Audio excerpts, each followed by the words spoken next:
Emotional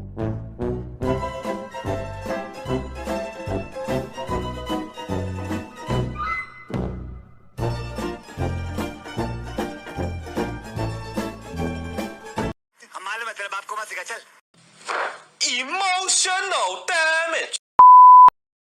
The most fascinating thing about Oppenheimer's handwriting, according to me, is the threading that I can see throughout his samples. So, what exactly is threading? Threading is a way to join or connect your letters. Broadly speaking, there are two ways in which you can join your letters in connected handwriting. The first is the garland formation, and the second is the threaded writing. Okay, we already have a sample for threaded writing, so let me quickly show you how the garland formation would look like. Sometimes it is also called as cup formation because it looks like inverted C or it looks like cups. Okay, so this is the garland formation. Now, whenever you want to check whether a person's handwriting has threads in them or garlands in them, always look at the bottom part of the connections. So let me take the word wood here, and let me also write the word garland. Okay, so if you notice the bottom parts, okay, U, L and D especially, you can see this garland formation there, right? And here also in garland, R, L, A, N and D, again you can see that cup like or garland like formations. So that's why it is called as the garland formation. Now there are two key differences between garland formation and threaded writing. Let's look at those right now.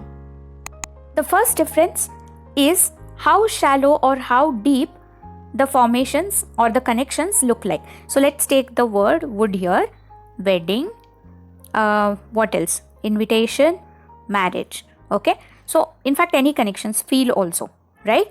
So if we take these words, you can notice that the bottom parts, they look very shallow, right? So I'll write the word wood only again here for reference. The garland formation would look something like this. So here the garland is very clear, right?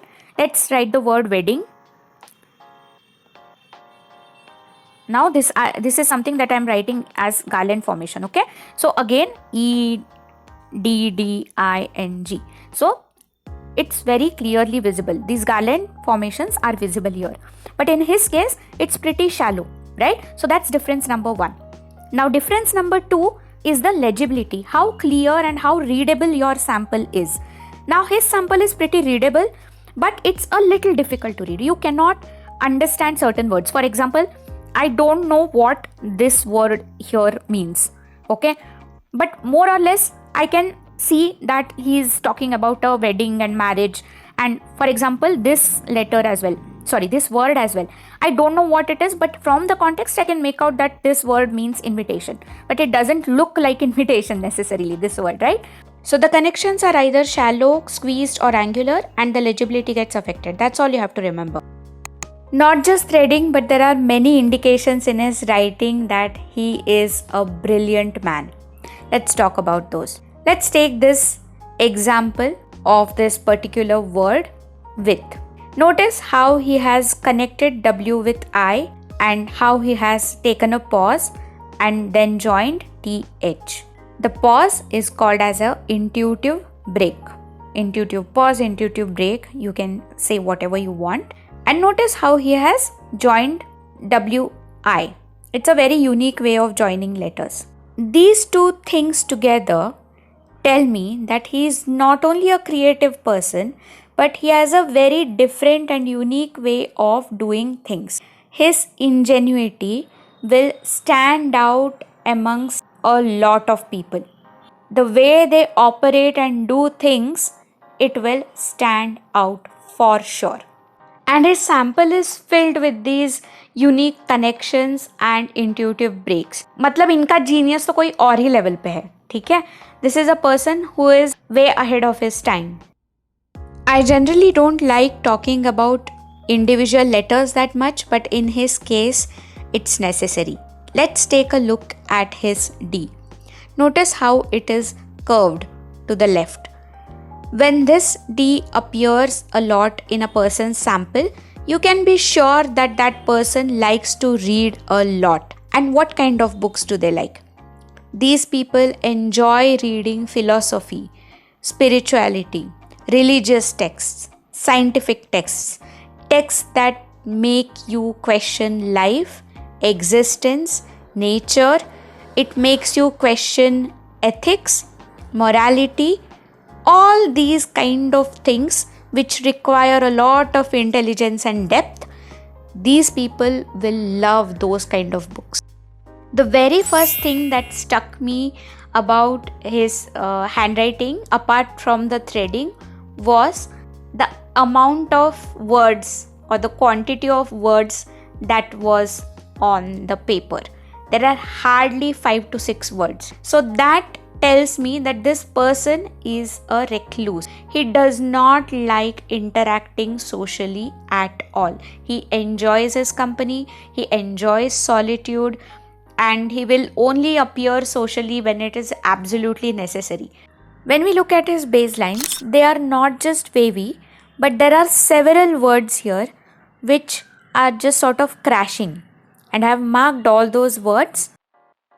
I have spoken about what baselines are in my previous video, but very quickly, baselines are those imaginary lines that you get by drawing a line, a straight line under each word. When you connect all the lines, you get a certain kind of formation. So it can be either wavy, it can be either upward moving line, or it can be a downward stroke or a downward moving line. Okay, so these are called as baselines.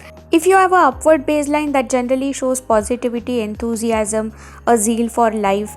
And if you have a downward going baseline, then that generally can mean sadness, depression, feeling low, but sometimes it can also show fatigue. Now there's one more baseline which is very concerning, that is called as a crashing baseline. So crashing baseline generally means that your hand is just giving up. So that's what you're feeling internally. You just want to give up. What's ironic is that in this particular sample, he is talking about the birth of his second daughter. And you would imagine that a parent would be very happy, right? Especially when he's talking about the name Catherine. Again, as you can see, there's a downward slope to it. Alright?